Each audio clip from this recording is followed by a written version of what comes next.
What is going on, everybody? Welcome back to another 206 Golf video. Today, I'm gonna be showing you how to make a shot tracer. Let's get right into it.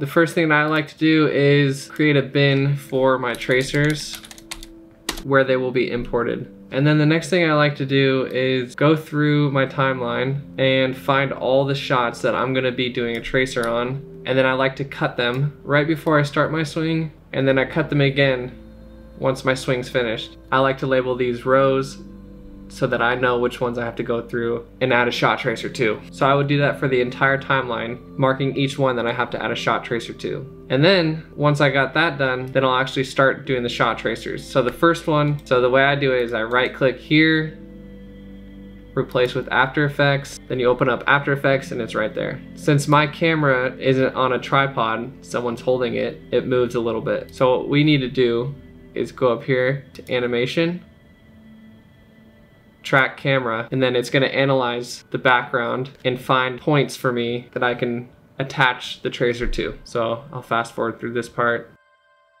All right, now that that's done, we have a bunch of points that we can pick from to choose what to anchor our shot tracer to. Just a side note, if you did any type of zooming on the recording of your golf shot, you have to come up here to shot type and change it to variable zoom.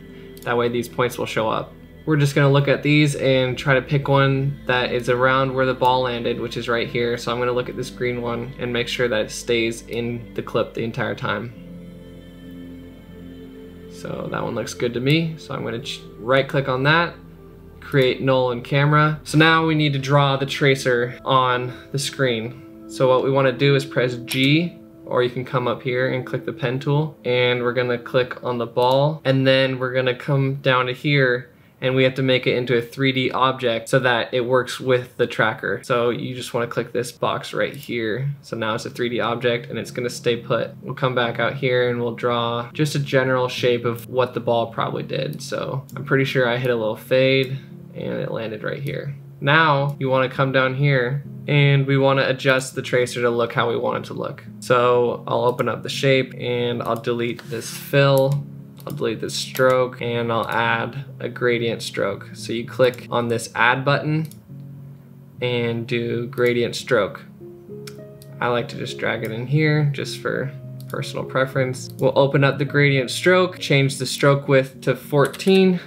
That's just the width that I like. We will change it from a butt cap, which is flat on the ends, to round, so it's rounded like a ball would be, and we'll change the gradient. I like to choose either a color that I'm wearing or a color that has any significant meaning. My whole trip in Palm Springs I did pink just because I feel like that kind of fits, but I'm gonna do the color of my hat. So I'll click this little teardrop, click on my hat, and then I'll just drag it to the orange. And then there you go. So now we have our shot tracer, and these little tabs right here are gonna change the gradient. I like to make it so that it changes color right on either the tree line or the mountains in the background. I'm gonna do the mountains here. So the next thing we need to do is add a glow to the tracer. So we'll come up here, effects and presets, just type in glow, and we'll drag it down to the shape layer. And then we'll come up to the top left and change the glow radius to 20. And the glow intensity to 2. And that's just my personal preference. You can mess around with those numbers and get it to how you like it. It's looking how I want it to look. So we need to actually make it go on the path of the ball. It's easiest if you remove the gradient stroke so that it's just the blue line. So you just click the little eye icon. Then you want to have the pen tool selected again, so you press either G or go up to the top, and we're gonna select one of these points. Now we'll go through, we'll see where the ball goes. So we're a little bit to the left, so we'll just move that. Zoom in with the mouse wheel and use Alt, hold spacebar and click and drag, and you can move the screen around. And then we'll use page down and page up to go to the next frame. So it's looking pretty good, but it's gonna be a lot higher, I'm assuming. So we'll just click play. Okay, so that's the top right there. I don't know if you can see it or not, but it's right here. I'm gonna zoom in a little bit, make sure it's riding on here.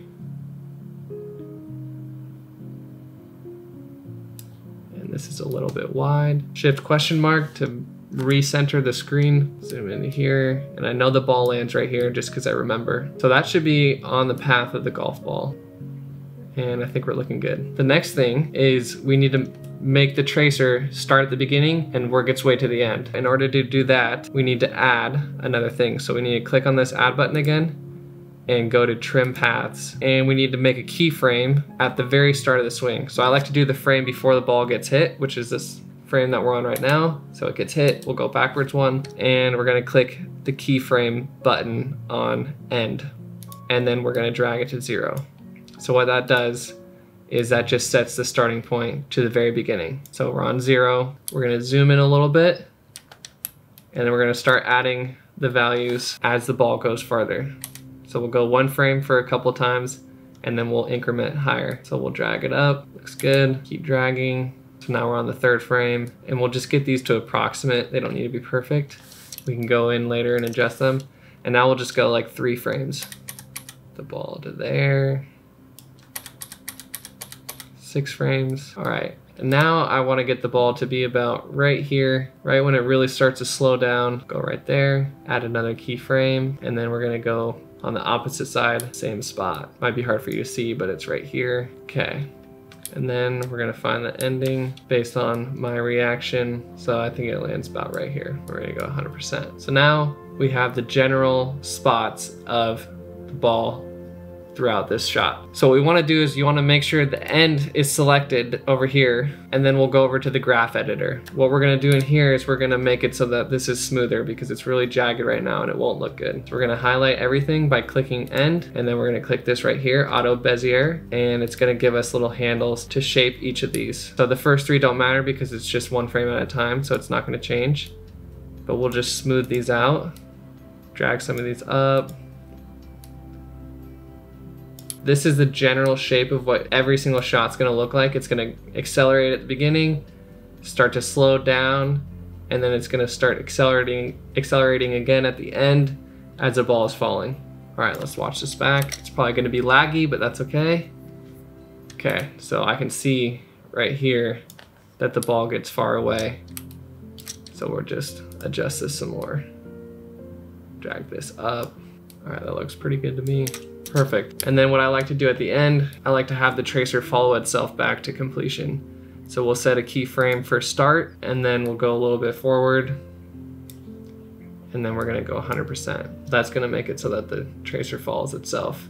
And we'll smooth it out by clicking on one of these points and clicking F9 and F9, and that'll be a smooth, nice little smooth finish. Once that's all done, the shot tracer is finished. What I like to do is I like to separate the shot tracer from the actual footage. So what I'm gonna do is I'm gonna hide, let's close this up. I'm gonna hide the clip, and you wanna make sure this button, the toggle transparency grid, is clicked so it removes the background.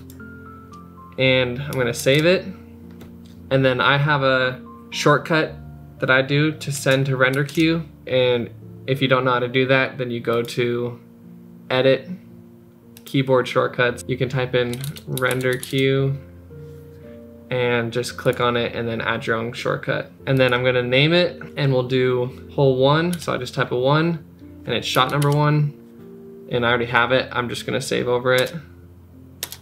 And another thing you're gonna wanna do is go over here and click on output module and make sure you are on QuickTime and RGB plus alpha, and then also have animation selected. And that way it'll render properly. And then you just click render.